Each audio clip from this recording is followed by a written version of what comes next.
बात करेंगे अगली खबर की। सुहाग नगरी यानी फिरोजाबाद में बनने वाली कांच की चूड़ियां पूरे देश में पहनी जाती है। कोरोना वायरस के कोहराम में फिरोजाबाद की चूड़ियों की खनक कुछ समय के लिए गुम सी हो गई है।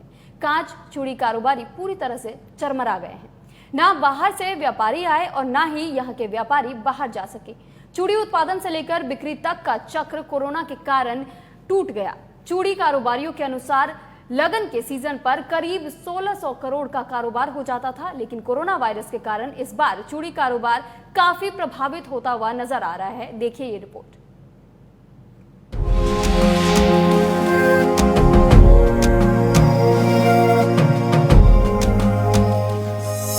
यूपी की शान, चूड़ियों की खान, कारोबारी परेशान।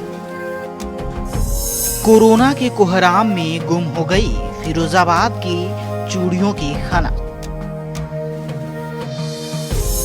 लॉकडाउन के दौरान 1600 करोड़ रुपए का लगा घाटा। अनलॉक में फैक्ट्रियां शुरू होते ही अब बढ़ी चूड़ियों की डिमांड।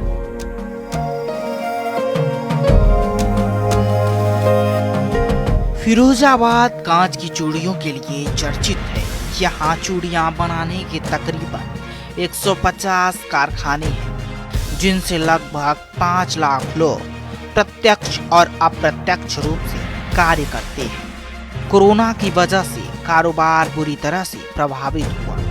चूड़ी कारोबारी बताते हैं कि चूड़ी कारखानों में मार्च माह के बाद से ही काम बंद हो गया था। अगस्त माह में चूड़ियों का कारोबार धीरे धीरे शुरू किया गया, लेकिन डिमांड न मिलने के कारण अब काफी नुकसान हुआ है। बाद में जुलाई से फिरोजाबाद की फैक्ट्रियाँ चालू हुई है और अब तक जो है सारी फैक्ट्रियाँ लगभग चालू हो चुकी हैं। जो फैक्ट्रियाँ बंद रहती थी डिमांड की वजह से, वो भी फैक्ट्रियाँ चालू हो चुकी है। लगभग 125%, 150% का प्रोडक्शन हो रहा है। बाहर की डिमांड त्योहारों की जो आ रही है, छठ है, दिवाली है, दशहरा है, इन सब त्योहारों को देखते बात पड़ते हैं। इन सब त्योहारों की डिमांड जो रहती है उसकी पूर्ति फिरोजाबाद से अच्छी तरीके से होगी और पूरे देश के अंदर चूड़ियों की जो कमी थी वो कमी नहीं मिलेगी। संपूर्ण भारत में किसी भी मेले अथवा बाजार में रंग बिरंगी चमचमाती कांच की चूड़ियों के भंडार देख फिरोजाबाद जाकर वहां इन चूड़ियों को बनते देखने की इच्छा हर किसी की होती है। इसका आरंभ है रेत के ढेर से जो जयपुर से आता है तथा चमकीले अभ्रक से परिपूर्ण होता है और इसे कुछ रसायन मिलाकर भट्टी में पिघलाया जाता है। उसके बाद कच्चे कांच में रंग मिलाया जाता है। एक बार फिर बड़े पात्रों में भट्टी के भीतर गर्म किया जाता है, जिसके बाद इस रंग मिश्रित पिघले कांच को एक लंबे धातुई डंडे के छोर से उठाया जाता है। भट्टी से बाहर आते ही कांच क्षण भर में जमने लगता है। कारीगर इस जमते कांच को आकार देता है।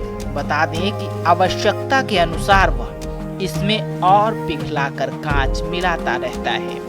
इसके बाद छड़ी पर पर्याप्त पिघला कांच लेकर जलता हुआ, जैसा कि आप देख रहे हैं, लाल रंग का कांच एक कारीगर के समक्ष रखा जाता है। तस्वीरों में आप देख सकते हैं कि जो गोलाकार में ढलता है वहीं लंबी धातुई छड़ी के एक छोर पर रंगीन कांच के झुंड को एक बार पुनः भट्टी में डाल दिया जाता है। यहाँ गर्म तथा नर्म कांच को रस्सी के रूप में खींचकर एक या अन्य छड़ी के ऊपर लपेट दिया जाता है। इस छड़ी पर कांच का सर्पिल बेलन भी तैयार होता है। इस बेलन का व्यास चूड़ी के आवश्यक व्यास के अनुसार होता है। भट्टी से बाहर आते समय इस बेलन का रंग लगभग काला होता है, जो धीरे धीरे लाल रंग में परिवर्तित हो जाता है। इस सर्पिल बेलनों को शीतल होने तक एक ओर रखा जाता है। जैसे नीचे चारों ओर टूटी चूड़ियों को आप देख रहे हैं, जो टूटे हुए टुकड़े बिखरे पड़े हैं, उन्हें पुनः भट्टी में डालकर चूड़ी में परिवर्तित कर दिया जाता है। फिरोजाबाद से नेशनल वॉइस के लिए आशु उपाध्याय की रिपोर्ट।